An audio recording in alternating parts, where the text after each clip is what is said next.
خصوص میں اپنے مہمان مکرم حضرت مولانا مفتی شبیر احمد عثمانی صاحب کا دل کی اتھا گہرائیوں سے شکر گزار ہوں کہ حضرت ہماری درخواست پر دور دراز اس علاقے دیہات میں تشریف لائے۔ اللہ تعالیٰ ان کی زندگی میں اور علم و عمل میں اور ان کی سرپرستی میں برکتیں عطا فرمائے۔ کہتے ہیں کہ بڑا وہ نہیں ہوتا جس کے نام کے ساتھ القابات بڑے ہوں، بلکہ بڑا وہ ہوتا ہے جس کے پاس بیٹھ کر کوئی اپنے آپ کو چھوٹا محسوس نہ کرے۔ اللہ تعالیٰ حضرت کی سرپرستی کو ہمارے سروں پر تادیر سلامت رکھیں، صحت اور عافیت کے ساتھ، بڑی محبت کے ساتھ، بڑے جوش اور بڑے جذبے اور بڑے نئے ولولے کے ساتھ آپ تمام احباب بڑے دور دراز سے تشریف لائے ہیں۔ کچھ عرصے سے یہ آواز سنی جا رہی تھی کہ عرصہ 35 سال سے آپ یہاں پر عید کے تیسرے روز پروگرام کا اہتمام کرتے ہیں، لیکن آپ نے شان صحابہ اور شان رسول، شان اہل بیت پر کبھی پروگرام نہیں کیا۔ کچھ لوگ یہ کہنے لگے کہ آپ شان اہل بیت کو کس انداز سے مانتے ہیں، اہل بیت کیا ہیں، اصحاب رسول کیا ہیں۔ یہ بات بڑی واضح انداز میں سمجھ لینی چاہیے۔ اہل بیت کی محبت ایمان کے کمال کا ذریعہ ہے، بلکہ اہل بیت کی محبت ایمان کی تکمیل کا ذریعہ ہے۔ اگر اہل بیت کی محبت دل میں نہیں ہے تو گویا کہ ایمان ہے ہی نہیں۔ ایمان اہل بیت سے اللہ نے جوڑ دیا ہے۔ اہل بیت بھی صحابہ ہیں، تمام اہل بیت بھی، محبت سے جواب دیجیے، کون ہے؟ صحابہ ہیں۔ اور محبت سے اہل بیت کون ہے؟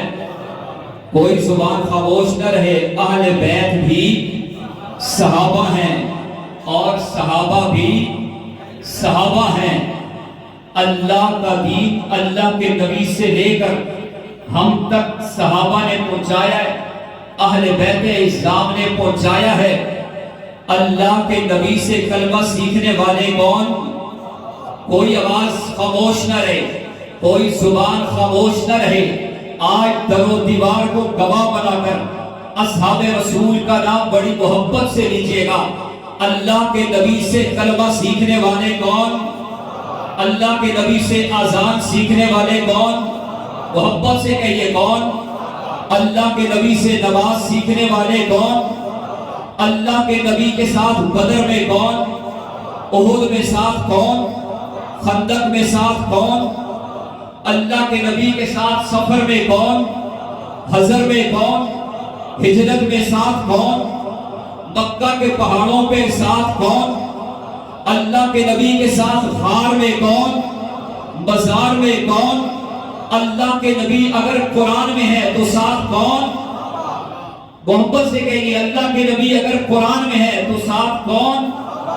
گویا کہ صحابہ کرام نے اللہ کے نبی سے دین لے کر امت کو دین دیا ہے۔ اللہ کے نبی کے نوکر کون؟ صحابہ۔ اللہ کے نبی کے سپاہی کون؟ صحابہ۔ اللہ کے نبی کے عاشق کون؟ محبت سے عاشق کون؟ جانثار کون؟ تابعدار کون؟ وفادار کون؟ محبت کا دم بھرنے والے کون؟ تو ہم نوکر کس کے؟ صحابہ کے۔ ہم جانثار کس کے؟ صحابہ کے۔ ہم تابعدار کس کے؟ صحابہ کے۔ ہم سپاہی کس کے؟ صحابہ کے۔ صحابہ بھی اہل بیت اور اہل بیت بھی صحابہ۔ صحابہ کی محبت بھی ایمان کا جزو لازم، اہل بیت کی محبت بھی ایمان کا جزو لازم۔ صحابہ کے بغیر بھی ایمان نہیں ہے، اہل بیت کی محبت کے بغیر بھی ایمان نہیں ہے۔ ہم اہل بیت سے بھی یوں محبت کرتے ہیں، ہم یہ کہتے ہیں جس طرح ابو بکر صدیق سے محبت ایمان کا تقاضا ہے، جس طرح عمر فاروق سے محبت ایمان کا تقاضا ہے، جس طرح عثمان بن عفان سے محبت ایمان کا تقاضا ہے. جس طرح علی بن مرتضیٰ شیر خدا سے محبت ایمان کا تقاضا ہے، اسی طرح امیر معاویہ کی محبت ایمان کا تقاضا ہے، اسی طرح حسنین کریمین کی محبت ایمان کا تقاضا ہے. جان دی جا سکتی ہے لیکن صحابہ کی محبت سے پیچھے نہیں ہٹا جا سکتا. اسی کافرے کے سالار، اسی کافرے کے روح رواں آج ہم سب کے دلوں کی دھڑکن ٹیکسلا کی سرزمین متحدہ علماء فورم کے امیر میری مراد حضرت مولانا مفتی شبیر احمد عثمانی صاحب ہمارے درمیان تشریف فرما ہیں. آپ سب کے ایمان کو اور جذبات کو جلا بخشنے کے لیے میں دعوت سخن دینے چلا ہوں حضرت مولانا مفتی شبیر احمد عثمانی صاحب کو کہ وہ تشریف لائیں اور اپنے مواعظ حسنہ سے ہم سب کے قلوب کو مستفیض فرمائیں. آپ کی اس عظیم مسجد میں اور قدیم مسجد میں سالانہ کانفرنس میں مولانا مدثر شفیع صاحب کے حکم پر حاضر ہوئی ہے. میرے عزیز دوستو، قرآن اور سنت یہ وہ میزان اور ترازو ہے جس پر ہم حق اور باطل کی پہچان کر سکتے ہیں. کیا صحیح ہے اور کیا غلط، کیا سچ ہے اور کیا جھوٹ. اس کے لیے میزان، کسوٹی، معیار کہ جس پہ پرکھا جا سکے اور فیصلہ کیا جا سکے کہ یہ صحیح ہے یا غلط. تو جس میزان پر یہ فیصلہ کیا جا سکتا ہے اس کو کہتے ہیں قرآن اور سنت. کیا کہا جاتا ہے؟ کیونکہ قرآن کس کا کلام ہے اور اس میں جھوٹ کوئی نہیں، اور سنت اس کے سب سے لاڈلے محبوب مقرب رسول نبی کریم صلی اللہ علیہ وسلم کا وہ چلتا ہوا عمل ہے جس کو اختیار کرنے کا ہمیں حکم ہے، اس کو چھوڑنے کی اجازت نہیں. دنیا میں ہزاروں لوگ ایسے آئے اور ہیں جن کو بہت سارے لوگ اپنا آئیڈیل اور رول ماڈل تسلیم کرتے ہیں، لیکن ان کا جو عمل ہے، طرز زندگی ہے، وہ اللہ کو پسند نہیں. اللہ تعالیٰ نے سب انسانوں کے لیے زندگی گزارنے کا جو سب سے اعلیٰ نمونہ چن کر منتخب کر کے بتایا ہے کہ اس کی طرح بننا، وہ نمونہ کہلاتا ہے سنت رسول. اس لیے آج جو عنوان رکھا گیا ہے اہل بیت اور اصحاب رسول کی شان قرآن اور سنت کے آئینے، اس سے آپ کو اندازہ ہو رہا ہوگا ایک وہ آئینہ اور میزان ہے جو مؤرخ قائم کرتا ہے، کوئی مصنف، تجزیہ کار، کوئی اینکر، کوئی بڑا چلاک اور سیانہ کہ اس کی نظر میں یہ لوگ کیسے ہیں. تو ظاہر بات ہے وہ سارے تجزیے، وہ آئینے، وہ ساری کسوٹیاں اللہ کے ہاں حجت بھی نہیں، نہ وہ سب کو قابل تسلیم ہے، اس میں اختلاف بھی ہو سکتا ہے. تو ایمان والا قرآن اور سنت پر دوسری رائے نہیں رکھ سکتا. اس لیے آج آپ کے سامنے پوری کوشش ہوگی اللہ کے فرامین اور رسول اللہ کے فرامین کی روشنی میں اہل بیت اور صحابہ کی ڈیفینیشن، تعریف اور ان کی فضیلت اور ان کا آپس میں تعلق، اس کو واضح کیا جائے تاکہ ہم پر حجت قائم ہو جائے کہ اللہ اور اس رسول یہی بتا رہے ہیں. اس کے علاوہ ہم کسی کا کلپ دیکھ کے، ویڈیو دیکھ کے، کسی کی تقریر سن کے، کتابچہ اور پمفلٹ پڑھ کے ڈاما ڈول نہ ہو جائیں، کیونکہ ہمارے نزدیک حجت اللہ کا قرآن ہے اور رسول اللہ کا فرمان ہے. سارے کہو سبحان اللہ.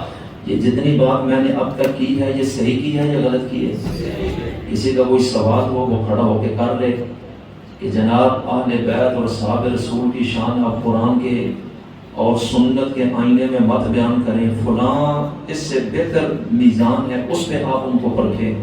تو ظاہر بات ہے ایمان والے کے لیے اس سے آگے تو چیز کوئی نہیں. توجہ رکھیے گا. تو دو لفظ ہیں اہل بیت اور اصحاب رسول، کتنے لفظ ہیں؟ یہ دو اصطلاحیں ہیں، یہ اسلام کی اصطلاحیں ہیں اور دونوں عربی کے الفاظ ہیں۔ تو ہم نے پہلے علیحدہ علیحدہ سمجھنا کہ ان کا معنی کیا ہے، اس کے بعد ان کا مفہوم مجموعی طور پر سمجھنا مشکل نہیں رہے گا۔ اہل بیت، بیتن عربی میں کہتے ہیں گھر کو، کس کو کہتے ہیں؟ یہ تو سب ان پہ سمجھانا نہیں سمجھے نورانی کہتے ہیں استاد ہے، کیونکہ معنی پتہ کسی کتنا ایک سمجھے۔ اہل بیت، بیت عربی میں کس کو کہتے ہیں؟ اونچا بولو۔ آل، والا اور والے۔ اہل بیت کا مطلب ہے گھر والے۔ کیا مطلب ہے؟ گھر والے، اس کا یہ مطلب ہے۔ جب ہم کہتے ہیں اہل بیت رسول، مطلب رسول اللہ صلی اللہ علیہ وسلم کے گھرانے کے لوگ، آپ کے گھر والے، اس سے مراد یہ ہوتا ہے۔ اور جب ہم کہتے ہیں اصحاب رسول، اصحاب جمع ہے، ہم کہتے ہیں صحابہ، یہ بھی جمع ہے، اس کی واحد آتی ہے صاحب، صحابی بھی، دوسرے الفاظ میں صحابی کی جمع ہے صحابہ، اصحاب۔ صحابی اسلام کی اصطلاح ہے۔ ایک اس کا لغوی معنی ہے صاحب کا، ساتھی کو کہتے ہیں، کوئی بھی ساتھی۔ اور آپ کہتے ہیں عبد الرحمن صاحب، یہ ہمارے عرف میں بھی استعمال ہوتا ہے، لیکن نہیں، میں جو اسلام کی اصطلاح ہے صحابی کا لفظ، میں اس کی بات کر رہا ہوں۔ اس فرق کو ذرا سمجھیے گا۔ تو صحابی کی جمع صحابہ اور اصحاب ہے۔ تو صحابی کسے کہتے ہیں؟ من صاحب النبی صلی اللہ علیہ وسلم فی حالت الایمان ومات علیہ، کہ جس خوش بخت نے ایمان کی حالت میں نبی کریم صلی اللہ علیہ وسلم کی صحبت حاصل کی، چاہے ایک سیکنڈ اور ایک لمحے کی کیوں نہ، چاہے وہ بینا ہے یا نابینا، اس سے کوئی فرق نہیں پڑتا، چاہے وہ جوان ہے یا دودھ پیتا بچہ۔ من صاحب النبی، جس نے بھی رسول اللہ کی صحبت پا لی، فی حالت الایمان، ایمان کی حالت میں، صحبت سے مراد مجلس، ایک لمحے کے لیے بھی، ایک سیکنڈ کا ہزارواں حصہ بھی صحبت مل گئی، ایمان کی حالت میں جس نے کائنات کے تاجدار کی صحبت پا لی، جزاک اللہ، جزاکم اللہ۔ بھائی بات سمجھ آ رہی ہے؟ آپ یہ سمجھیں گے نا تو میں نے آگے چلنا ہے، نہیں تو اگلی تقریر آپ کو سمجھ ہی کوئی نہیں آنی۔ اس لیے میں الگ الگ اصل زمان جانے میں کھیڑ کے مدرسوں کا سنا دیں۔ تو اہل بیت کا معنی کیا ہے؟ سیر و سالک، بسترے آنکھیں ہوں، میں نے بھی بولا ہے۔ اہل بیت کا معنی، اہل بیت رسول کا معنی، بس۔ اب اس کی گہرائی میں بعد میں جائیں گے کہ اس میں کون کون سے لوگ ہیں، پھر ان کی فضیلت کیا ہے اور ہمارا ایمان کیا ہونا چاہیے، اور معاشرے میں اس حوالے سے غلط فہمی کیا پھیلائی گئی ہے، اور اہل بیت کو صحیح معنی میں مانتا کون ہے، یہ فیصلہ آپ نے کرنا ہے، میں نے نہیں کرنا۔ انشاءاللہ ٹھیک آدھے گھنٹے بعد آپ اس پوزیشن میں ہوں گے کہ آپ جج بن گئے ہوں گے، توجہ رکھیے گا۔ تو اہل بیت رسول کا معنی کیا ہے؟ رسول کے گھر والے، اونچا بولو، اصحاب رسول، اصحاب جمع ہے صاحب کی، صحابہ جمع ہے صحابی کی۔ تو صحابی کسے کہتے ہیں؟ توجہ، من صاحب النبی صلی اللہ علیہ وسلم فی حالت الایمان ومات علیہ، کہ جس نے بھی ایمان کی حالت میں نبی صلی اللہ علیہ وسلم کی صحبت پا لی، چاہے وہ بچہ ہے، بوڑھا ہے، جوان ہے، عورت ہے، عربی ہے، عجمی ہے، گورا ہے، کالا ہے، پڑھا لکھا ہے، جاہل ہے، غلام ہے، آزاد ہے، کوئی فرق نہیں پڑتا، آنکھوں سے دیکھتا ہے اسے نظر نہیں آتا، کوئی فرق نہیں پڑتا۔ جس نے بھی ایمان کی حالت میں سرکار دو عالم کی صحبت پائی، ومات علیہ، اور اسی ایمان کی حالت میں اس کا انتقال ہو گیا، اس کو کیا کہا جاتا ہے؟ صحابی۔ اونچا بولو، صحابی۔ اور جب یہ بہت سارے ایسے لوگ ہوں، ایک نہ ہو، سینکڑوں اور ہزاروں ہو جائیں، تو ان کو کہا جاتا ہے اصحاب۔ کیا کہا جاتا ہے؟ اصحاب۔ ان کو کہا جاتا ہے صحابہ۔ یہ عربی کے الفاظ ہیں، لیکن اسلام کی ایک اصطلاح ہے، تو غور کیجئے گا۔ صحابی ایمان کے ساتھ صحابی بنتا ہے، نبی کی صحبت شرط ہے، اور ایمان ہی کے ساتھ دنیا سے رخصت ہوتا ہے۔ اس کی زندگی میں کفر کا شائبہ نہیں ہوتا۔ تو یہ لوگ بن گئے صحابہ۔ کیا بن گئے؟ صحابہ۔ قرآن کریم اب کیا کہتا ہے ذرا سنیے۔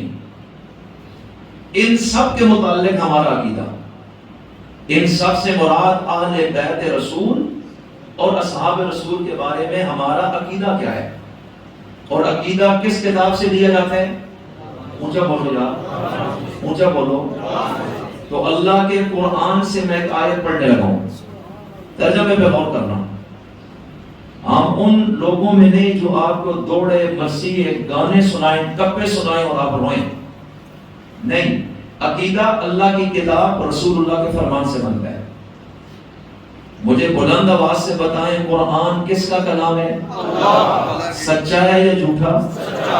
اصلی ہے یا نقلی؟ اصلی۔ سچی باتیں ہیں یا جھوٹی باتیں ہیں؟ اور یہ قرآن کس کی باتیں؟ اللہ۔ اور اس نے یہ باتیں کس سے کی ہیں؟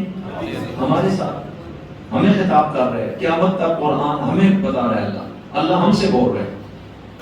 تو پارہ نمبر 27 میں سورۃ الحدید آیت نمبر 10 ترجمے پہ غور کریں۔ لا یستوی منکم من انفق من قبل الفتح وقاتل اولئک اعظم درجہ من الذین انفقوا من بعد وقاتلوا۔ ان الفاظ پہ ذرا رکنا ہے، ترجمہ میں کروں گا علماء کی موجودگی میں۔ لا یستوی منکم من انفق من قبل الفتح، وہ جو رسول اللہ کے دور میں مسلمان ہوئے تھے، چاہے وہ گھر والے ہوں یا در والے، ایمان جن کو مل گیا، اب اس کی دو کیٹیگریاں ہیں۔ اللہ کے نبی نے 40 سال کی عمر میں اعلان نبوت فرمایا، اور کس شہر میں کھڑے ہو کر اعلان کیا؟ اچھا بولو، کون سے شہر میں؟ کتنے سال کی عمر میں؟ اور حضور کا انتقال کتنی عمر میں ہوا؟ تو اعلان نبوت کے بعد وفات رسول تک کتنا عرصہ آپ دعوت دیتے رہے؟ اب یہاں رکیے گا۔ اعلان نبوت 40 سال کی عمر میں، 13 سال اس کے بعد مکہ مکرمہ میں قریباً رہے، 53 سال عمر پہنچ گئی، قرآن کریم اترتا رہا، لوگ مختلف قبائل سے، رنگوں کے، نسلوں کے، عمروں کے آتے رہے، حلقے میں داخل ہوتے رہے، خاندان سے بھی آئے، غیر خاندان سے بھی آئے، اور یہ ایمان کے ساتھ رسول اللہ کی صحبت اٹھاتے رہے۔ تو 13 سال تو اعلان نبوت کے بعد مکہ میں، یہاں سے پھر ہجرت ہوئی، مدینہ منورہ چلے گئے، 7 سال گزر گئے، پہلا، دوسرا، تیسرا، چوتھا، پانچواں، چھٹا، ساتواں، 7 سال پورے گزرے۔ تو 13 اور 7 کتنے ہو گئے؟ اونچا بولو، اونچا بولیں۔ اب 21واں سال آیا اعلان نبوت کا، اور یہ ہجرت کے بعد 8واں سال ہے۔ اس میں رمضان المبارک کی 20 تاریخ کو مکہ مکرمہ فتح ہو گیا، اسلام کی حکومت مکہ میں قائم ہو گئی، مدینہ منورہ میں حکومت پہلے ہی قائم ہو گئی تھی، اسلامی ریاست مدینہ میں بن چکی تھی، اب مکہ بھی مسلمانوں کا ہو گیا، تو دونوں طرف اسلامی ریاست قائم، اور اللہ کے نبی اس اسلامی ریاست کے پہلے حکمران تھے۔ تو 8 ہجری میں 20 رمضان کو مکہ فتح ہوا۔ اس آیت میں اللہ تعالیٰ یہ بتا رہے ہیں کہ جو لوگ تم میں سے فتح مکہ سے پہلے ایمان لائے، اللہ کے رستے میں انہوں نے جان اور مال خرچ کیا، اللہ کے رستے میں جہاد کیا، اللہ کے رستے میں قتال کیا، چاہے وہ شہید ہو گئے یا غازی بن گئے، ایک تو وہ طبقہ ہے، اور ایک طبقہ وہ کہ جب مکہ فتح ہوا، 8 ہجری 20 رمضان کو، تو پھر 9 ہجری 10 ہجری میں اللہ کے نبی اس دنیا میں تھے، اور 11 ہجری کا جو رمضان آیا اللہ کے رسول اس دنیا میں نہیں اگلے جہان میں جا چکے تھے۔ تو یہ تقریباً اگر غور کیا جائے یہ 2.25 سے 2.5 سال فتح مکہ کے بعد اللہ کے رسول زندہ رہے اس دنیا کے اندر، اور قبائل کے قبائل آئے، اسلام میں داخل ہوئے، اسلام بہت پھیلا، پورے جزیرے عرب میں اسلامی حکومت قائم ہو گئی، طائف بھی فتح ہو گیا، حنین کا معرکہ اس کے بعد ہوا، 9 ہجری میں تبوک کا معرکہ ہوا، ملک شام کے قبائل بھی اسلام میں داخل ہوئے۔ اب یہ بھی صحابہ ہیں، اہل بیت کے کئی افراد بھی اس فتح مکہ کے بعد اسلام میں آئے۔ غور کیجئے گا اس آیت میں خلاق عالم فرما رہے لا یستوی منکم من انفق من قبل الفتح وقاتل، کہ جو فتح مکہ سے پہلے ایمان لائے اور قتال کیا وہ، اور جو اس کے بعد آئے ایمان میں اور قتال کیا اور اللہ کی راہ میں جان و مال لگا دیا۔ اللہ کہتا ہے یہ دونوں طبقے برابر نہیں ہو سکتے، یا اللہ دونوں برابر نہیں ہیں، تو ان میں اونچا کون ہے وہ بتا دے۔ اب آیت میں اللہ کہتا ہے اولئک اعظم درجۃ من الذین انفقوا من بعد وقاتلوا، یہ جو پہلے والا طبقہ ہے جو 20 سال سے آتا رہا اور 21ویں سال میں بھی کچھ حصے میں آئے، اللہ کہتا ہے ان کی قربانی بہت ہے، ایمان پہلے ہے، اللہ کے راستے میں جان کھپائی، مال لگایا، اسلام میں وقت زیادہ گزرا، لہٰذا یہ درجے کے لحاظ سے بہت عظیم ہے، بہت بڑے ہیں ان سے جو ان کے بعد آئے ہیں۔ تو جب یہاں ذکر کیا اعظم، تو اعظم جو آتا ہے یہ عظیم کے مقابلے میں آتا ہے، کہ جو بعد والے ہیں وہ بھی عظیم، لیکن یہ ان سے اونچے ہیں عظمت میں۔ تو صحابی بعد کا ہے یا پہلے کا، عظمت کے معیار سے نیچے گرتے ہی نہیں ہیں۔ اللہ اس آیت میں بتا رہے کہ بعد والے بھی ادنا نہیں، بعد والے بھی گئے گزرے نہیں، وہ نبی کی صحبت میں آ چکے، رسول اللہ کو دیکھ چکے، رسول اللہ کے پیچھے نماز پڑھ چکے، رسول اللہ کی صحبت میں بیٹھ چکے، رسول اللہ کے خطابات سن چکے، رسول اللہ کے ساتھ جہاد کا سفر کر چکے۔ لیکن سنو، جو پہلے والے ہیں وہ درجے میں اعظم ہیں، درجے میں بہت زیادہ ہیں ان پچھلوں سے۔ یا اللہ یہ تو ہمیں پتا چل گیا کہ پہلے والے بھی بڑے، پچھلے بھی عظیم ہیں۔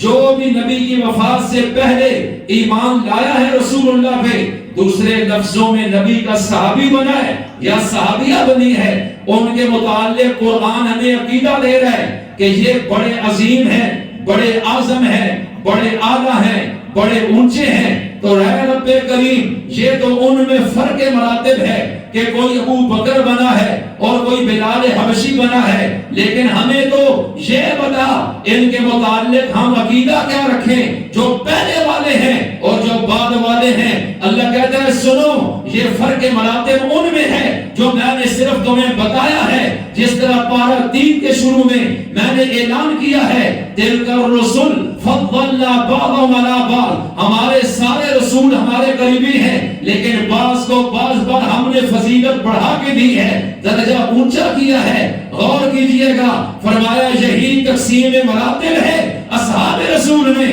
آل بیت میں رسول میں، لیکن تیرے لیے اور قیامت تک آنے والے ہر مسلمان کے لیے پہلوں کے متعلق بعد والوں کے لیے عقیدہ کیا ہونا چاہیے، میں اس آیت کے اگلے جملے میں کھل کے تمہیں بتا رہا ہوں۔ کلن وعد اللہ الحسنى، سارے کے سارے چاہے وہ پہلے آئے ہوں یا بعد میں آئے ہوں، میں اللہ نے سب کو جنت دینے کا وعدہ فرما لیا ہے۔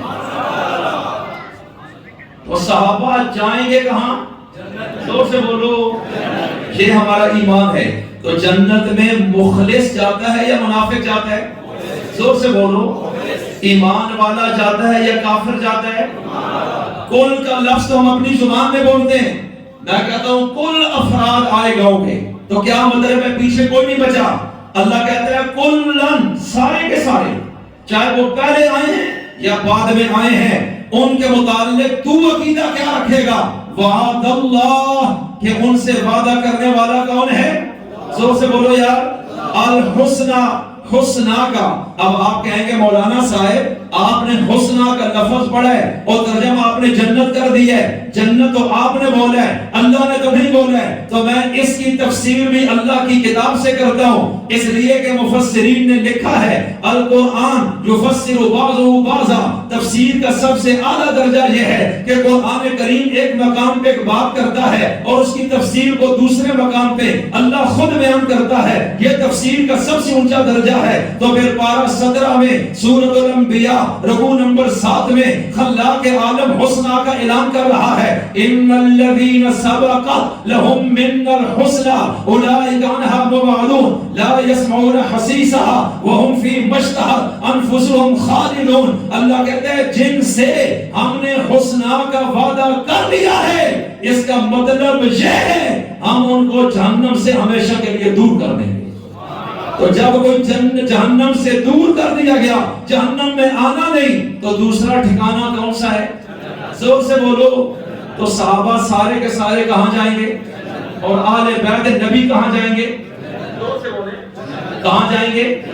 یہ تو ہو گیا ان پاک باز ہستیوں کے متعلق ہمارا عقیدہ, یہ قرآن کی روشنی میں بتایا ہے. اب آئیے ان کا آپس میں کیا جوڑ ہے, مجھے اور آپ کو اس میں کیا دیکھنا ہے؟ آیا بعض لوگ صحابہ کے پلڑے میں گئے, ان کے دل میں آل بیت کی نفرت پیدا ہو گئی, یہ گمراہ ہو گئے. ایک طبقہ وہ ہے جو آل بیت پہ روتا ہے, پیٹتا ہے, رٹ لگاتا ہے, بندہ کہتا ہے یہ ان کا عاشق ہے, لیکن وہ اصحاب رسول کو ڈی ویلیو کرتا ہے, ان کو ڈی گریڈ کرتا ہے, ان کو کم تر کر کے بتاتا ہے, ان کی توہین و تنقیص کرتا ہے. یہ بھی گمراہ ہو چکے ہیں. اس لیے یاد رکھیے گا خلاق عالم نے قرآن کریم میں ان کے مرتبوں میں فرق نہیں آنے دیا, اور ان کی عزت کیا ہے اس آیت سے میں سمجھا ہوں کہ اللہ یوں بیان کر رہا ہے کہ یہ طبقہ پہلے آیا فتح مکہ سے, یہ طبقہ بعد میں آیا ہے. اب اس کا ایک انداز تو یوں تھا, اللہ یہ کہہ دیتا جو بعد میں آئے یہ مرتبے میں کم ہے پہلے والوں سے, بات تو وہی تھی, لیکن لفظ کم کی نسبت اللہ نے اس بندے کی طرف کی نہیں ہے جو رسول اللہ کی صحبت میں آ چکا ہے, اور یوں انداز اختیار کیا ہے کہ جو آیا ہے پہلے اور جو بعد, تو پہلے والے درجے میں اونچے چلے گئے, تو بعد مطلب تو صاف ہے کہ بعد والوں کا درجہ ان کی نسبت وہ نہیں رہا, لیکن اللہ نے کم کی نسبت بھی صحابہ کی طرف نے کی ہے, پڑھائی کی نسبت کی ہے. تو اللہ بتا رہا ہے کہ فرق مراتب ہونے کے باوجود جس کا درجہ بڑا ہے لیکن کم میں دوسرا بھی نہیں. اگر آل بیت کو زیادہ مانتے ہو, اصحاب رسول کو کم سمجھنے سے تم ایمان سے ہل جاؤ گے اور تمہارے لیے مسائل بن جائیں گے. اس لیے کہ جو بھی رسول اللہ کی صحبت میں آیا ہے وہ کم رہا ہی نہیں ہے, وہ نبیوں کے بعد اس کا علاق میں سب سے اونچے درجے پہ چلا گیا ہے. اس لیے ہم یوں تو کہتے ہیں کہ حضرت ابو بکر کا درجہ سب صحابہ سے زیادہ, لیکن ہم یوں نہیں کہتے باقی صحابہ کا درجہ ان سے کم, اللہ نے اجازت نہیں دی ہے. ابو بکر کا درجہ زیادہ ہے عمر سے, عثمان سے, علی سے, یوں ہم کہیں گے. ہم یوں نہیں کہیں گے کہ عمر کا درجہ کم ہے, عثمان کا کم ہے. اللہ یہ برداشت نہیں کرتے کہ نبی کی طرف جو چیز منسوب ہے اس کی طرف تم ہلکے پن کی نسبت کرو, اس لیے کہ اس میں ادب رسول کی نسبت کو دیکھنا ہے. میری باتیں سمجھ آ رہی ہیں؟ یہ قرآن کی آیات ہمیں بتا رہی ہیں. آج ایک طبقہ علی علی علی کر کے, او جی ابو بکر نے بہت زیادتی کی, عمر نے کی, عثمان نے. میرا ایک سوال ہے آپ سے, ان سے اتنا سوال کرو, یہ مانتے ہو کہ جناب ابو بکر, عمر, عثمان آئے, رسول اللہ کے پاس کلمہ پڑھا تھا, نبی کے ساتھ رہے, اتنا مانتے ہو؟ وہ کہے گا اتنا تو مانتا ہوں. تو پھر آیت سورہ حدید کی 10 بتا رہی ہے کہ تمہاری تقریر غلط ہے. ابو بکر جائیں گے پھر بھی کہاں؟ بولو نہ, جائیں گے کہاں؟ تیری اس تقریر کا کیا خلاصہ سمجھوں کہ وہ گمراہ ہیں, وہ جہنمی ہیں, وہ غلط ہے؟ تو یہ تو قرآن کریم میں اللہ کی بات ٹوٹ رہی ہے, اور اللہ تو سچا ہے, تو جھوٹ بول سکتا ہے. تو ہم نے تیری بات نہیں ماننی, ہم نے کس کی بات ماننی ہے؟ زور سے بولو. تو آل بیت نبی سارے کے سارے کہاں جائیں گے؟ صحابہ سارے کے سارے کہاں جائیں گے؟ اس لیے ان کے متعلق دل میں کینہ یہ انسان کو ڈبو دے گا. اے میرے پیغمبر, یہ پوچھنا چاہتے ہیں آل بیت کے متعلق ہمارا نظریہ کیا ہو, صحابہ کے متعلق. اب آئیے قرآن کے بعد میں سنت کی طرف چلتا ہوں. حضرت عنوانی مجھے ایسا دیکھ لے کے پھنسا دیا ہے. اب غور کیجئے گا, نبی کی 2 حدیثیں ہیں. پہلی حدیث اصحابی کالنجوم, میرے سارے کے سارے صحابہ, جمع کا صیغہ ہے, اصحاب رسول ہیں. توجہ کیجئے گا, اصحابی میرے صحابہ, کس کے؟ میرے سے مراد کون ہے؟ صحابی ہوتے ہی نبی کا ہے, غیر نبی کا تو صحابی ہوتا ہی نہیں ہے. توجہ رکھیے گا, فرمایا میرے صحابہ جتنے بھی ہیں, اور ان کی تعریف ابھی میں کر چکا ہوں, یہ کیا ہیں؟ کن نجوم, نجوم نجم کی جمع ہے, اور نجم کسے کہتے ہیں؟ ستارے کو. زور سے بولو, کس کو کہتے ہیں؟ تو فرمایا اصحابی میرے سارے صحابہ, سارے صحابہ کن نجوم ستاروں کی طرح ہیں. سارے کو سبحان اللہ. اب ذرا بلند آواز سے بتاؤ, ستارہ زمین پہ ہوتا ہے یا آسمان میں ہوتا ہے؟ کالا ہوتا ہے یا روشن ہوتا ہے؟ دوسروں کو روشنی دیتا ہے یا نہیں دیتا؟ زور سے بولو. اور پھر وہ بلند ہوتا ہے یا کم تر ہوتا ہے؟ تو اب کیا کہا؟ میرے صحابہ ستاروں کی طرح ہیں. بِأَيِّهِمْ اقْتَدَيْتُمْ اهْتَدَيْتُمْ, ان میں سے جس ایک کے پیچھے بھی چلو گے ہدایت پا لو گے. اس لیے کہ صحابہ ہیں ہی ہدایت والے. کیا ہیں؟ اب آئیے قرآن پڑھتا ہوں. اولئک علی ھدی من ربہم, پارہ نمبر 1, رکوع نمبر 1, سورۃ البقرہ کی آیت نمبر 4 ہے. اللہ کہتا ہے اولئک, یہ عظیم لوگ ہیں, یہی ہیں وہ. جب قرآن اتر رہے اس وقت جو کلمہ پڑھ چکے تھے وہ تو اصحاب رسول کہلاتے ہیں. اب اللہ ان کی بات کر رہے ہیں. اولئک, یہی ہیں وہ لوگ, علی ھدی من ربہم, جو اپنے رب کی طرف سے ہدایت پر قائم ہیں. اولئک هم المفلحون, یہ کامیاب ہو گئے ہیں. اولئک هم الراشدون, یہ رشد و ہدایت کے مینارے ہیں. اولئک کتب فی قلوبہم الایمان, ان کے دلوں میں اللہ نے ایمان خود لکھا ہے. الزمہم کلمۃ التقوی, اللہ نے پرہیزگاری اور تقوی ان کے ساتھ چمٹا کے رکھ دیا ہے. اب وہ جدا نہیں ہو سکتا. وَكَرَّهَ إِلَيْكُمُ الْكُفْرَ وَالْفُسُوقَ وَالْعِصْيَانَ, اللہ کہتے ہیں کفر کو, معصیت کو, فسق و فجور کو ہم نے اٹھا کر اصحاب رسول سے الگ کر دیا ہے. اور اب یہ رشد و ہدایت کے مینارے ہیں. پارہ 10 میں سورۃ الانفال کے آخر میں اولئک هم المؤمنون حقا, یہ پکے ایمان والے لوگ ہیں. یہ قرآن میں اعلان ہو رہا ہے. رضی اللہ عنہم, اللہ ان سب سے راضی ہو چکا ہے. لقد رضی اللہ عن المؤمنین اذ یبایعونک تحت الشجرہ, جنہوں نے حدیبیہ کے موقع پر درخت کے نیچے بیعت رضوان کے عمل میں شرکت کی ہے. ان 14 سے 1500 اصحاب کے بارے میں پارہ 26 سورہ فتح میں خلاق عالم کہتا ہے اللہ نے ان سب سے راضی ہونے کا اعلان کیا ہے. تو کہیں 1400 سے اعلان کیا, کہیں 313 کے بارے میں اعلان کیا, کہیں 10,000 فتح مکہ میں شریک ہونے والوں کے بارے میں کیا, اور کہیں سورہ حدید کی آیت میں کل کا لفظ بول کے کہ سب کے سب سے اللہ نے جنت کا وعدہ فرما دیا. تو صحابہ کو جنت دینے والا کون ہے؟ بھائی زور سے بولو. ان سے جنت کا وعدہ کرنے والا کون ہے؟ تو اب اللہ کا وعدہ کیسا ہے؟ ہم اللہ کے قرآن سے پوچھتے ہیں. اللہ کہتے ہیں سنو, ان اللہ لا یخلف المیعاد, اللہ جب وعدہ کر لیتا ہے پھر اس کے خلاف کبھی نہیں کرتا. جب رب نے کہہ دیا ہے کہ جنت میں یہ جائیں گے, چاہے کوئی مرے پیٹے روئے, صحابہ پھر بھی کہاں جائیں گے؟ کہاں جائیں گے؟ یہ تو ہے اصحاب رسول قرآن کی روشنی اور حدیث سے رسول کی روشنی میں. میرے صحابہ ستاروں کی طرح ہے. زور سے بولو, ستاروں کی طرح ہے. میرے صحابہ, اصحاب بھی جمع ہے, نجوم بھی جمع ہے. کسی ایک فرد کو نبی نے نکالا ہی نہیں ہے, سارے اس میں داخل ہو گئے. اگر کوئی ایک مستثنا ہوتا لفظ الا لگا کر اس کو الگ کر دیتے, لیکن جب الگ نہیں کیا گیا تو جس طرح اللہ نے سب صحابہ کو جنتی قرار دیا, رسول اللہ نے سب صحابہ کو ستاروں کے ساتھ تشبیہ دی ہے اور فرمایا جس کے پیچھے چلو گے ہدایت پا جاؤ گے. اب یہ نبی نے جو بات کی ہے یہ دراصل اللہ ہی کی بات ہے کہ نبی قرآن کی تفسیر کرتا ہے. پارہ نمبر 1 کا آخری صفحہ سورۃ البقرہ کا 16واں رکوع ہے, اس میں سے پڑھ رہا ہوں. اللہ اعلان کر رہا ہے فَإِنْ آمَنُوا بِمِثْلِ مَا آمَنْتُمْ بِهِ فَقَدْ اهْتَدَوْا, اے نبی کے صحابہ اگر تمہارے علاوہ جو اور لوگ دنیا میں ہیں قیامت تک آنے والے جو ابھی تک مسلمان نہیں ہوئے, صحابی نہیں بنے, میں ان سے بات کر رہا ہوں کہ اگر وہ ایمان لانا چاہیں, چاہے وہ کوئی بھی ہیں, تابعین ہیں, تبع تابعین ہیں, اولیاء ہیں, علماء ہیں, فقہاء ہیں, ادباء ہیں, بادشاہ بادشاہ ہے، رعایا ہے، غلام ہے، آزاد ہے، عرب ہے، عجم ہے، کوئی بھی ہے، اگر وہ ایمان لانا چاہتا ہے فَإِنْ آمَنُوا، کوئی بھی ایمان لانا چاہتا ہے تو بِمِثْلِ مَا آمَنْتُمْ، ایسے ایمان لائے جس طرح اے نبی کے صحابہ تم ایمان لائے. سبحان اللہ. یہ اللہ کہہ رہا ہے. یا اللہ پھر کیا ہوگا؟ فَقَدْ اهْتَدَوْا، جو تمہاری طرح ایمان لائے گا وہ ہدایت پہ قائم ہو جائے گا، ہدایت یافتہ ہو جائے گا. جو تمہاری طرح نہیں ہوگا ہدایت اس کو نہیں مل سکتی. تو صحابہ کا ایمان اللہ کو پسند تھا یا ناپسند تھا؟ زور سے بولو. اور رسول اللہ بھی کہہ رہے ہیں میرے سارے صحابہ تو ستاروں کی طرح ہیں، ان میں سے جس کی اقتداء کرو گے، جس کی پیروی کرو گے، جس کے پیچھے چلو گے، اہتدیتم، تمہیں کیا مل جائے گی.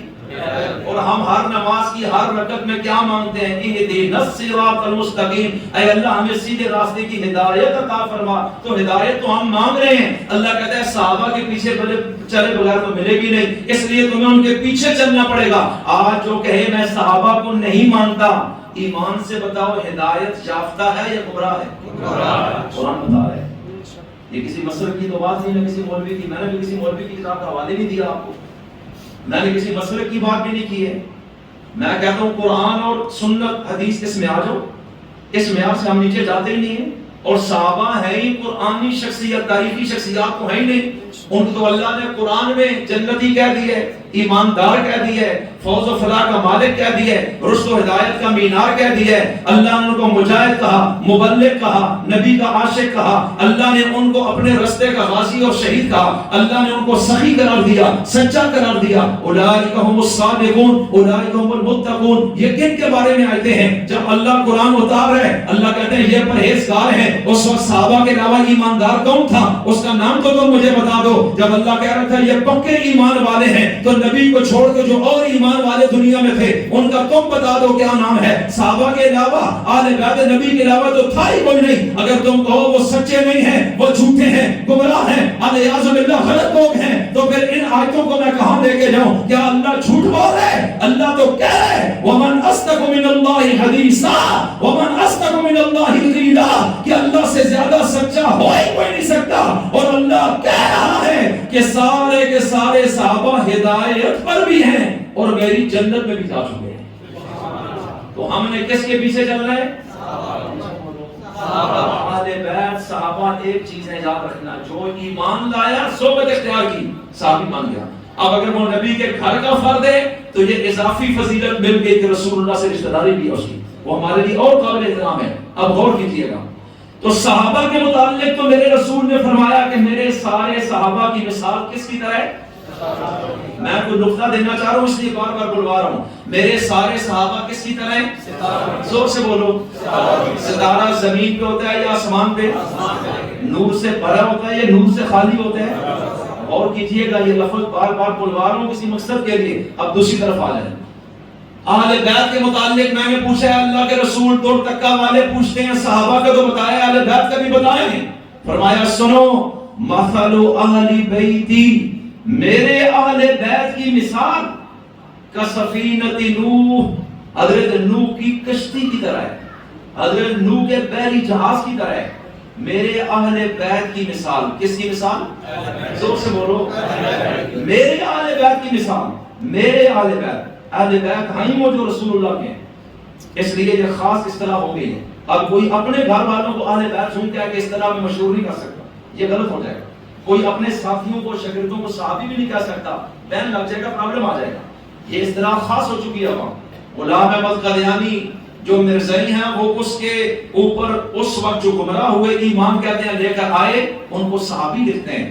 غلام احمد قادیانی کی بیوی کو وہ ام المومنین لکھتے ہیں. غلام احمد قادیانی کے خاندان کو مرزائی اہل بیت لکھتا ہے. وہ غلط کر گئے. یہ صرف خاصہ میرے رسول کا ہے، اس لیے اس کے بعد یہ اعزاز کسی کو مل ہی نہیں سکتا ہے. اور یہ نبی کریم علیہ السلام پر اللہ نے اعزاز ختم فرما دی ہے. تو میرے بھائیوں میں عرض کیا کرتا ہوں، میرے اہل بیت کی مثال نوح کی کشتی کی طرح ہے. من راکبہا، جو بھی اس کشتی میں سوار ہو گیا نجا ڈوبنے سے بچ گیا اور نجات پا گیا، منزل پہ پہنچ گیا.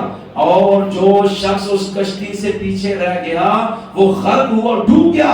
فرمایا میرے اہل بیت کی مثال نوح کی کشتی کی طرح ہے کہ جو بھی ان کی محبت کی کشتی میں سوار ہوگا نجات پائے گا، اور جو ان کی محبت کی کشتی سے ہٹے گا بس وہ برباد ہو جائے گا. تو اہل سنت تو اہل بیت نبی سے محبت کرتے ہیں، نفرت نہیں کرتے. ہم تو ان کی محبت کی کشتی میں آ چکے ہیں، ہم تو صحابہ کے ساتھ بھی جڑ گئے ہیں. تو میرا ایک سوال ہے، اے اللہ کے رسول، 2% کا مسلمان پوچھتا ہے کہ صحابہ کو ستاروں سے جوڑ دیا، اہل بیت کو کشتی سے جوڑ دیا، ان میں جوڑ کیا ہے؟ ہمیں کو سمجھ نہیں آئی. کشتی تو سمندروں میں چلتی ہے، دریاؤں میں چلتی ہے، تالابوں میں چلتی ہے، اور یہ زمین پر ہوتی ہے، اور دریا سمندر میں اور راستہ نہیں ہے، وہ تو غرق کر دے گا. تو اس میں تو کشتی میں سوار ہونے سے ڈوبنے سے بچے گا. اور آپ نے کہا صحابہ ستاروں کی طرح ہے اور وہ آسمان پہ ہوتا ہے. ان میں جوڑ کیا ہے؟ رسول بتاتے ہیں جوڑ ایسا ہے جو تو دونوں میں غور کرے گا تو تجھ پہ بات کھل جائے گی کہ تو صرف اہل بیت سے جوڑ کے صحابہ سے ہٹے گا پھر بھی منزل سے دور ہو جائے گا، اور صحابہ سے جڑ کر اہل بیت سے کٹے گا پھر بھی منزل پہ کبھی نہیں پہنچ سکے گا. اس لیے میں نے سوچ کے سمجھ کے مثال دی ہے کہ اہل بیت کشتی روح کی طرح ہے، ان میں سوار ہونے سے نجات ہوگی، ان سے ہٹنے سے غرقابی ہو جائے گی. اور جو میرے صحابہ ہیں وہ ستاروں کی طرح ہیں. تو آپ میں تجھے بتاتا ہوں اس قدیم دور میں بھی اور آج کے دور میں بھی جو پہلی جہاز سمندر میں چلتے ہیں، سمندر میں موٹر وے نہیں ہوتی، سائن بورڈ نہیں ہوتے، ارے روڈ نہیں ہوتے، اس میں کہیں ٹریفک پولیس کھڑا نہیں ہوتا کہ بندہ وہاں سے دیکھ کے موڑ کاٹے اور راستہ مڑ جائے اور اپنی منزل پہ جائے. سمندر تو تاحت دینے گا، چاروں طرف ایک ہی نقشہ بنا ہوتا ہے. ایک بندہ پاکستان سے جدہ جا رہا ہے، ایک بندہ دبئی جا رہا ہے، تو سمندر میں تو کہیں نہیں لکھا ہوا کہ یہ راستہ ادھر جاتا ہے اور یہ ادھر جاتا ہے. آج کی دنیا میں بھی اور اس دور میں بھی سمندروں میں جو راستے متعین ہوتے تھے وہ آسمان کے ستاروں کی رہنمائی میں ہوتا تھا. ستاروں کے نقشوں سے وہ سمندروں کے روٹ متعین کرتے تھے اور وہاں سے ان ستاروں سے رہنمائی لے کر اللہ قرآن میں کہتا ہے وَعَلَامَاتٍ وَبِالنَّجْمِ هُمْ يَهْتَدُونَ. یہ ستارے میں نے ایسے بنائے ہیں وہ اس کے ذریعے سمندروں میں راستہ تلاش کرتے ہیں. تو سمندر کا راستہ بغیر ستارے کے نہیں مل سکتا ہے. ستارہ اوپر ہے اور پھر سمندر میں راستہ تو پتا ہے، لیکن اگر کشتی اور پہلی جہاز نہیں ہے تو منزل میں جا نہیں سکتا ہے، اس کی جان فنا ہو جائے گی. تو نبی بتا رہے ہیں جس طرح اس دور میں کشتی کا سوار ستاروں سے رہنمائی لے کے کشتی میں بیٹھ کے منزل میں پہنچنا تھا، تو میں تمہیں جنت میں لے کے جا رہا ہوں. اگر جنت میں جانا ہے اہل بیت کی محبت کی کشتی میں بیٹھ جا اور صحابہ کی ہدایت روشنی اور ستارے سے رہنمائی لیتا جا. صحابی تیری رہنمائی کرے گا، اہل بیت تجھے کور کرے گا، ان دونوں کے سائے میں تجھے اللہ جنت میں داخل کر دے گا.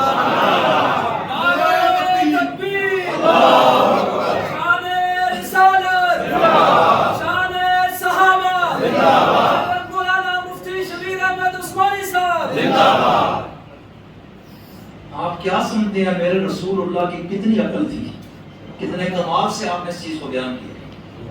عقل والے لوگ سمجھ جائیں گے کہ ہم نے کسی ایک سے بھی توڑنا نہیں، ہم نے جوڑ کے رکھنا ہے. تو صحابہ ہمارے ایمان کا اور اہل بیت جو سے بولو. آج سنیوں کے گھروں میں بیٹیوں کا نام عائشہ ہے یا نہیں ہے؟ ہاتھ کھڑا کریں جنہوں نے رکھا ہے، جزاکم اللہ. اب نیچے کرو. سنیوں کے گھروں میں فاطمہ نام ہے یا نہیں؟ ہاتھ کھڑا کرو. میری بیٹی کا نام فاطمہ ہے. توجہ رکھیے، میں عرض کیا کرتا ہوں. ارے عزیزو، ہم نے تو دونوں کو لیا ہوا ہے. ہمارے گھروں میں بچے کا نام ابو بکر ہے یا نہیں؟ ہاتھ کھڑا کرو. تسی کڑی کڑی خراب نہیں ہو، دوسرا سارے ہی پڑھا کیوں بابا جی تیرے ہمارا نام ہاتھ کھڑا رہے ہیں. ماشاءاللہ، اللہ سب کی محبت نصیب فرمائے. تو ہمارے گھروں میں نام ابو بکر ہے یا نہیں؟ اور بولو نا. اور علی، عمر، حسین، عثمان، حسن، زینب، فاطمہ، حفصہ ہے. صحابہ کے نام پہ نام ہے اور اہل بیت کے نام پہ. احمد علی لاہوری، علی نام کھڑا ہے. حسین احمد مدنی، اہل بیت میں حسین کھڑا ہے کہ نہیں؟ تو ہمارے تو سارے داخل ہیں. ہمارے گھروں میں تو مسئلہ نہیں. اب جو ملنگ بہت اچھلتا ہے نا، وہ میں نبی کا عاشق. میں کہتا ہوں ابو بکر شاہ نام لکھا کہاں ہے؟ مر جگہ نہیں دکھائے گا. کسی بچے کا نام تمہاری پوری نسل میں عمر ہے تو مجھے دکھاؤ. عثمان ہے تو دکھاؤ، عائشہ ہے تو دکھاؤ، حفصہ ہے تو دکھاؤ. دکھا سکے گا؟ آج بھی چیلنج ہے پورے ملک میں دکھاؤ، ہے ہی نہیں. بے شک منہ سے کہو ہم صحابہ کو مانتے ہیں، جھوٹ بول رہے ہیں. میں صحیح کہہ رہا ہوں یا غلط؟ ہمیں صفائی دینے کی ضرورت نہیں کہ ہمارے بات کو مانتے ہیں کہ نہیں. تمہیں دکھانے کے لیے ہم ثابت نہیں کریں گے. یہ ہمارے رب کو پتہ ہے ہمارے جسم کی 2 آنکھیں ہیں، اسی طرح ہمارے ایمان کی بھی 2 آنکھیں ہیں. ایک آنکھ کو اہل بیت کہتے ہیں، دوسری آنکھ کو اصحاب رسول کہتے ہیں. سبحان اللہ. اللہ کے بندو، ہم تو ان کے بغیر زندہ نہیں رہ سکتے. ہم کہتے ہیں ابو بکر صدیق خلیفۃ الرسول ہے، عمر امیر المومنین، اور ان کے جو مشیر ہیں وہ جناب علی ہیں. پھر علی کی بیٹی ام کلثوم صحابی رسول عمر کے گھر میں گئی یا نہیں گئی؟ تو پھر ان کا آپس میں نفرت تھی یا پیار تھا؟ حضرت علی کے جو بیٹے کربلا میں کٹے، تاریخ اٹھاؤ، ان کو تاریخ کا بڑا حیضہ ہوتا ہے. انہیں تاریخ میں ہے، تو تاریخ میں لکھا ہوا ہے کربلا میں کتنے شہید ہوئے؟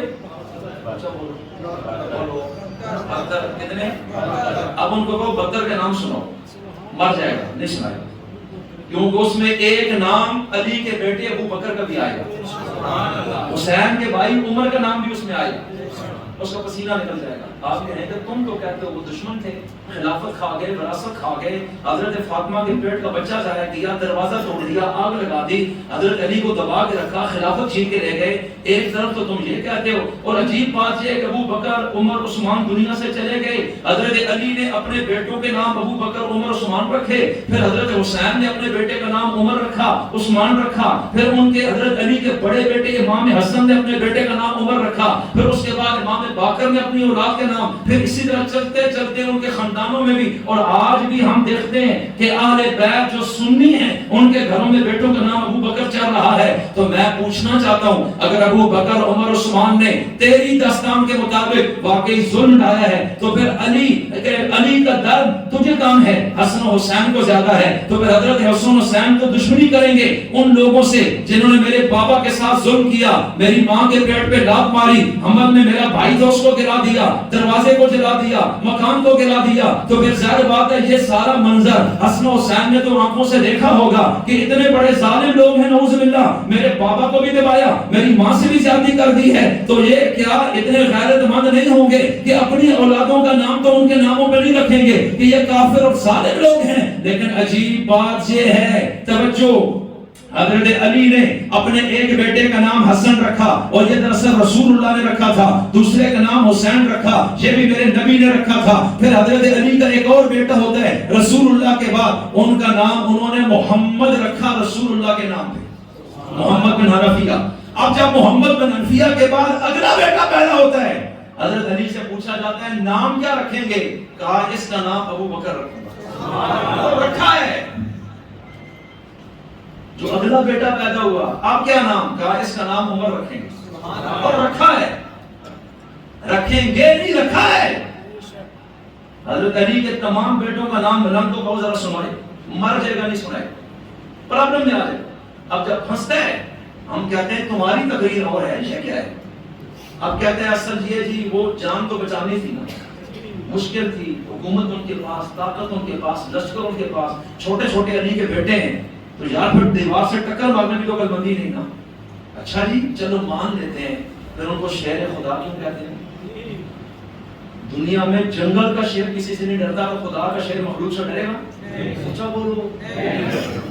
ادھر سے کہتے ہو یہ شیر خدا ہے، تو ڈر کسی کے ابو بکر اور عثمان سے ڈر رہے ہیں. میں کس تمہاری بات کو صحیح مانوں، کس کو غلط مانوں؟ اس لیے توبہ کر لو، صحابہ کے پلڑے میں آ جاؤ، انشاءاللہ خدشات بھی ختم ہوں گے، توہمات بھی ختم ہو جائیں گے، وسوسے بھی ختم ہوں گے، اور اللہ تمہیں جنت بھی عطا کر دے گا. صحابہ سے ہٹ کر نہ ہدایت ملے گی نہ جنت ملے گی. یہ میرا فیصلہ نہیں، یہ اللہ اس کے رسول کا فیصلہ ہے. میں سچ کہتا ہوں، یہ غلط کہتا ہوں. ساری باتیں سمجھ آ گئی؟ اب یہاں ہونا ہے کہ اہل بیت سے مراد کون لوگ ہیں. لوگ کہتے ہیں وہ اہل بیت کو مانتے ہیں، میں کہتا ہوں جھوٹ بول رہے ہیں. آپ غلط فہمی میں آپ کو دھوکہ دیا گیا، آپ کو سمجھ نہیں. آپ ان کے آنسوؤں کو نہ دیکھیں. مجھے بلند آواز سے بتائیں قرآن سچا ہے یا جھوٹا؟ قرآن میں کتنی صورتیں ہیں؟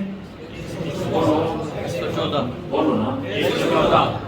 ایک سورت کا نام ہے سورہ یوسف ہے، اس کے دوسرے رکوع میں ہے یہ نبی کی اولاد ہے، ان کا باپ نبی ہے، ان کا دادا نبی ہے، ان کا پردادا نبی ہے، ان کے چاچا، ان کے بھائی نبی بنے. یہ کوئی عام لوگ نہیں ہیں. لیکن اپنے بھائی یوسف کو کنویں میں پھینکا، کروائی پھٹ ڈالی، اور عشاء کے ٹائم ابو کے پاس روتے ہوئے آ رہے ہیں، رو رہے ہیں، بڑھیا کھا گیا۔ ان کا رونا صحیح تھا یا غلط تھا؟ چکر آ رہے تھے نا، والد کو دھوکہ دے رہے تھے۔ قرآن کریم کہتا ہے پہلی اجتماعی طور پر ماتم کرنے والی یہ قوم ہے، کروائی بھی خود ڈالی، رو بھی خود رہے ہیں۔ اب حضرت یعقوب پریشان ہے، عجیب بات ہے، روتے بھی ہیں تو میں اپنے بیٹے کو تلاش کہاں کروں گا؟ دیا تو تمہیں تھا، حوالے تو تمہارے کیے ہیں، وہ حسین کو بھی کربلا میں تو تم نے بلایا تھا، روتے بھی وہ سمجھ نہیں آ رہی ہم جائیں کہاں، ہم نے تو نہیں بلایا۔ وَجَاءُوا أَبَاهُمْ عِشَاءً يَبْكُونَ، اللہ کہتا ہے عشاء کے ٹائم آئے، رو رہے ہیں، پیٹ رہے ہیں، مار رہے ہیں، ہائے یوسف کو بیڑیا کھا گیا۔ سچ بتاؤ، بیڑیے نے کھایا تھا؟ کروائی پھٹ ڈالی تھی نا، اور گیم بھی ڈال گئے۔ یہ کچھ ہو رہا ہے اہل بیت پہ ظلم ہوا۔ اچھا اہل بیت کون ہے؟ علی، حسن، حسین، فاطمہ۔ تو باقی میں نے ترجمہ کیا ہے اہل بیت کا کیا کیا تھا؟ رسول کا بولے ہی نہیں ہے، اہل بیت کا میں نے ترجمہ کیا کیا ہے؟ زور سے بولو۔ مجھے ایک بات بتائیں، یہاں سے دور تک کے ساتھ کھنڈا جا رہے ہیں، آپ کے ساتھ 2 بچے ہیں چھوٹے اور کوئی نہیں ہے، آپ کو کوئی رستے میں پوچھتا ہے کہاں جا رہے ہیں، آپ کہتے ہیں میں کھنڈے میں جا رہا ہوں، ساتھ کون ہے؟ تو آپ کیا کہتے ہیں؟ گھر والے ہیں۔ 2 چھوٹے بچے ہوں تو آپ کیا کہتے ہیں؟ بولو نا، یہ لفظ کبھی نہیں بولتے کہ گھر والے ہیں، کہیں گے آپ کہیں گے بچے ہیں۔ داماد ساتھ جا رہے ہیں، داماد کو پوچھتا ہے کدھر؟ جی کھنڈے ساتھ، اور کہتے ہیں میرے جوانترا ہے، میرا داماد، میرا جوائی۔ اچھا گھر والے پھر نہیں بولتے۔ لیکن اگر کوئی بھی ساتھ نہیں، آپ کی بیوی ساتھ ہے اور آپ کھنڈے جا رہے ہیں، کوئی رستے میں ملتا ہے جی کہاں، کہتے ہیں بس گھر والے ساتھ ہیں، ذرا بازار جا رہا ہوں۔ جب بیوی ساتھ ہے تو پھر لفظ کیا بولتے ہیں؟ بولو نا، گھر والے۔ آپ کہتے ہیں نہیں بچے اہل بیت میں ہیں، بیوی نہیں ہے۔ اچھا تو بچہ نکلا کہاں سے؟ بولو نا، بیوی ہے تو بچہ ہے، اور بیوی ہے تو داماد ہے نا۔ اصل بندے کو تو اٹھا کے پھینک دیا تو بچہ کہاں سے آیا؟ درخواست کے ساتھ تھا، داماد کیسے بن گیا؟ تو اصل جوڑ تو بیوی کا ہے، اور بیوی ہے تو بچہ ہے، بیوی ہے تو خامد ہے، بیوی ہے تو داماد ہے، بیوی ہے تو سسرال ہے۔ آپ نے اصل آل بیت کا جو بنیاد اور جڑ ہے اس کو نکال کے باہر کر دیا، اور جی بچے آل بیت میں اور داماد آل بیت میں ہے۔ یہ دنیا کی کس ڈکشنری میں لکھا ہے؟ کیا لوگوں کو بیوقوف سمجھتے ہو؟ لوگ گھاس کھاتے ہیں، آپ کی ان رونے کو لوگ آپ کی تقریر کو صحیح سمجھ لیں گے۔ یاد رکھیے گا، اب آئیے آل بیت میں کون ہے اور کون نہیں، اس بات کو سمجھنے کے لیے میں دوبارہ آپ کو اللہ کے قرآن کی طرف لے کے چلتا ہوں۔ ہم قرآن کی طرف آئیں گے، وہ بھاگے گا۔ جب وہ پھنس جاتا ہے کہتا ہے یہ اصلی ہے ہی نہیں، اصلی تو بعد میں ہے، میں کیوں مانوں؟ بس جو مسئلہ یاد رکھیں، ان قرآن پاک سے پہلے زور لوگ کہ اصلی ہے کہ نکلی، اس لیے بار بار پوچھتا ہوں کہ یہ اصلی ہے یا نکلی ہے؟ بولو نا، کیوں پوچھتا ہوں بار بار؟ مجھے شک نہیں ہے، میں اس کی وجہ سے بول رہا ہوں آپ کے سامنے۔ قرآن کریم کہہ رہا ہے پارہ 21 پارہ 26 کے اینڈ میں بھی کہ فرشتے آئے انسانی شکل میں حضرت ابراہیم کے پاس، جہاں سے ہو کر قوم لوط کو تباہ کرنا تھا۔ حضرت لوط بھی پیغمبر ہیں، حضرت ابراہیم کے بھتیجے ہیں، لیکن اللہ نے فرمایا جاتے ہوئے ابراہیم بوڑھے ہیں، ان کو اولاد چاہیے، اور ان کو اپنے ایک بیٹے اسحاق کی خوشخبری دے کہ ہم تمہیں بیٹا دیں گے۔ اب بیوی بوڑھی ہو گئی، چہرے پہ جھریاں ہیں، اور جسم جھکتا جا رہا ہے، کمزور ہو گئی، جوانی گزر گئی، حضرت ابراہیم بھی بوڑھے ہیں، اور بیٹے کے کوئی آثار پیدا نہیں ہو رہے کہ بیٹا کوئی ہوگا بھی۔ این اس کیفیت میں چونکہ اللہ سے تو مانگ رہے ہیں، پارہ نمبر 23 سورہ صافات میں رب حب لی من الصالحین، رب کریم مجھے نیک بیٹا عطا کر۔ اب اللہ نے بھیجا کہ جاؤ، جا کر حضرت اسحاق نہیں حضرت اسماعیل کی بات کر رہا ہوں۔ اب فرشتہ آتا ہے، اور ایک نہیں 6 سے 7 فرشتے ہیں، اور آ کر ملاقات کی انسانی شکل میں، حضرت ابراہیم سے ملے۔ حضرت ابراہیم نے فوراً گائے کا بچڑا ذبح کیا اور ان کے سامنے رکھ دیا بھون کے، یہ گویا کہ ایک سجی بنا دی انہوں نے اس جانور کی، اور ان کو باربیکیو کر کے سامنے رکھ دیا، یہ لیجیے جی کھائیے۔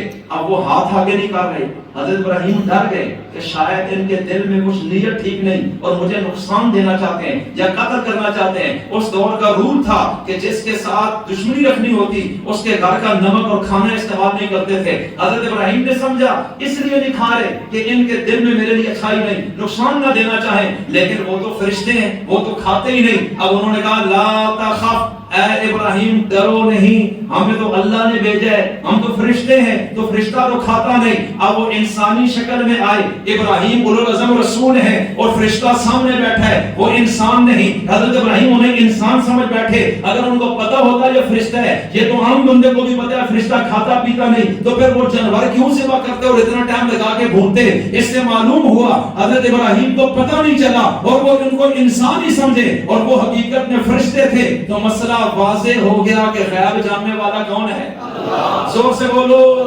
تو جب وقت کا نبی بھی غیب نہیں جانتا تو ولی کیسے جانے گا؟ میاں اس بات کو سمجھنا ہے۔ اور پھر وہ گائے کا بچڑا جب رکھ دیا گیا، انہوں نے کہا ہم تو نہیں کھاتے، ہم تو فرشتے ہیں۔ اچھا فرشتے ہیں، کیسے آنا ہوا؟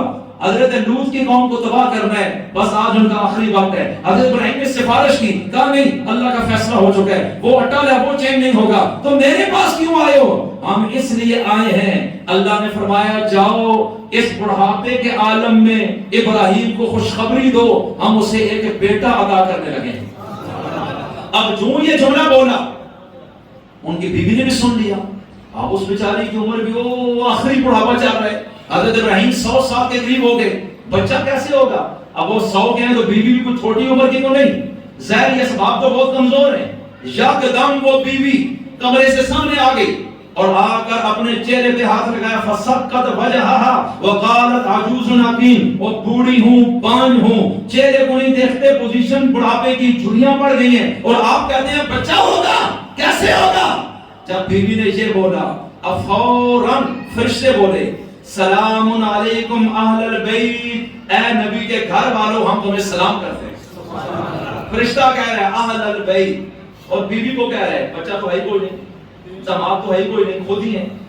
اور قرآن کہہ رہا ہے فرشتوں نے ان کو بولا سلام علیکم اہل البیت، اے اہل بیت تمہیں سلام ہو۔ یہاں لفظ جا معذوف ہے کیونکہ اہل پر ضرر لگا ہوا ہے، توجہ۔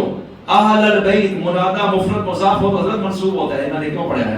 توجہ میری طرف، سلام علیکم اہل البیت انہ حمید مجید۔ انہوں نے کہا کہ آپ تعجبین من امر اللہ ورحمۃ اللہ وبرکاتہ علیکم اہل البیت، اللہ کا آرڈر ہے کہ ہم بیٹا دیں گے، اے نبی کے گھر والوں اہل بیت، اللہ کی رحمت اور برکت ہو آپ پر، آپ کو تعجب ہو رہا ہے کہ بچہ کیسے ہوگا؟ ان کو تعجب ہوا، ہوتا ہے تعجب، 100 سال میں بچہ میرا ہو جائے گا، کیسے ہوگا؟ حیرانگی ہوئی۔ انہوں نے کہا تعجب کیسے ہو رہا ہے؟ اس لیے کہ اولاد دینا کس کا کام ہے؟ اللہ۔ میں بات ختم کرنے لگا ہوں، کس کا کام ہے؟ اللہ۔ تو قرآن کیا بتا رہا ہے کہ اہل بیت کا لفظ براہ راست کس پہ بولا جاتا ہے؟ بولو نا یار۔ تو رسول اللہ کی کتنی بیویاں ہیں؟ 11 منتے ہو؟ آج مان کے لو، ٹھیک ہے نا؟ کتنی آئیاں؟ کہتا ظالم بول رہے کہ بچہ نہ کھوٹ کے بنا دے۔ بھائی کتنی بیویاں ہیں؟ ملنگ سے پوچھو مانتے ہو سب کو؟ مانتے ہیں؟ بولو نا۔ تو میں کیسے مان لوں پہلے بات کو وہ مانتا ہے؟ جھوٹ بول رہا ہے۔ میں کہتا ہوں چلو چھوڑ دو، ابو بکر نے ظلم کیا ہے، عائشہ نے تو نہیں کیا نا، حفصہ نے نہیں کیا، وہ تو اہل بیت میں چلی گئی۔ قرآن کہہ رہا ہے اگر اہل بیت میں بیوی نہیں تو فرشتوں نے جو کہا اہل بیت تم پر اللہ کی رحمت ہو، اس کے بارے میں کیا خیال ہے؟ وہاں بچہ کون سا تھا اور داماد کون سا ہے؟ ان باتوں کو سوچنے کی ضرورت ہے۔ تو اہل بیت میں بیوی سب سے پہلے، صحیح کہہ رہا ہوں غلط؟ بات غلط ہے تو آپ مجھ سے سوال کریں، میں جواب دوں گا انشاءاللہ۔ میں مدم سے پوچھنا چاہتا ہوں سرکار اگر آپ نے پی ہوئی نہیں ہے تو میری بات کا جواب دے دیں۔ قرآن کی روح سے اہل بیت میں بیوی ہے اور اس کو اللہ نے داخل کیا اہل بیت میں۔ کس نے کی ہے؟ اس کو تو نبی بھی نہیں نکال سکتے۔ قرآن کی روح سے اہل بیت میں بیوی ہے۔ اب رسول اللہ کے پاس بھی اختیار نہیں کہ بیوی کو اہل بیت سے نکال سکیں، تو اللہ نے داخل کر دی ہے۔ اس لیے کہ سپریم پاور ہمارے نزدیک کون ہے؟ بولو نا اللہ۔ جب اللہ کہہ رہے اور فرشتے اللہ کی مرضی کے بغیر بول ہی نہیں رہے، اللہ نے کہا تھا ان کو کہو اہل بیت تم پر ہماری رحمت ہو، تو پھر اللہ نے بیوی کو اہل بیت میں شامل کیا یا خارج کیا؟ بولو نا۔ تو جب بیوی اہل بیت میں آ گئی ہے، اللہ نے داخل کی ہے، فرشتوں سے بلوایا ہے، فرشتہ بھی معصوم ہے اور وقت کا نبی بیٹھا ہے، اگر بات بات غلط ہوتی تو نبی بھی روک دیتے، حدیث سے تقریری سے بھی ثابت ہو چکا ہے۔ تو پھر میں عرض کرنا چاہتا ہوں، جب اللہ کا قرآن بتا رہا ہے کہ آل بیت میں عائشہ ہے، حفصہ ہے، سودا ہے، میمونہ ہے، زینب ہے، اور یہ حضرت جویریہ ہیں، اور یہ ساری ازواج مطہرات حضرت صفیہ ہیں، یہ آل بیت میں شامل ہیں، سیدہ خدیجہ بھی ہے، تو پھر میں سنی ہوگا آل بیت کو مانتا ہوں، نبی کی 11 بیویوں کو آل بیت مانتا ہوں، اور نبی کی 4 بیٹیاں ہیں، زینب، ام کلثوم، رقیہ، فاطمہ۔ تو ایک فاطمہ کا بات کرتا ہے، باقی 3 کا انکار کرتا ہے۔ تو نبی کی 3 بیٹیوں کو آل بیت نہیں مانتا ہے، ایک خدیجہ کے علاوہ نبی کی 10 بیویوں کو آل بیت نہیں مانتا ہے، ایک نبی کے داماد علی کو مانتا ہے، نبی کے 2 داماد عثمان کو، اور نبی کے 1 داماد حضرت ابو العاص بن ربیع کو نہیں مانتا ہے۔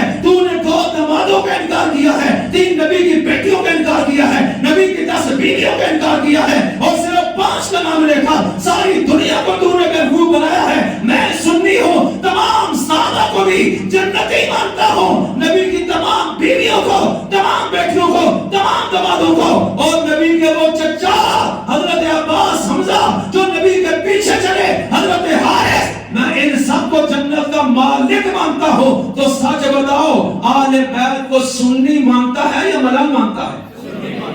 کیوں دھوکہ دے رہے ہو حضرت یوسف کے بھائیوں کی طرح؟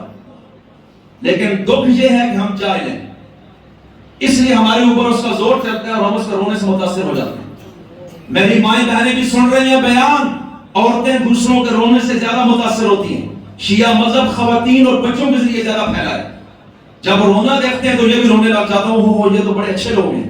نہیں، قرآن کہتے ہیں ہر رونے والا اچھا نہیں ہوتا، 2 نمبر بھی ہوتا ہے۔ میں نے ثابت کیا ہے، میں اپنے پاس سے نہیں کہہ رہا، میں نے ہر جگہ قرآن جو حضرت ہوتے قرآن پاک میں لفظ فٹ کر چکے ہیں، میں نکلنا پہ سکتا۔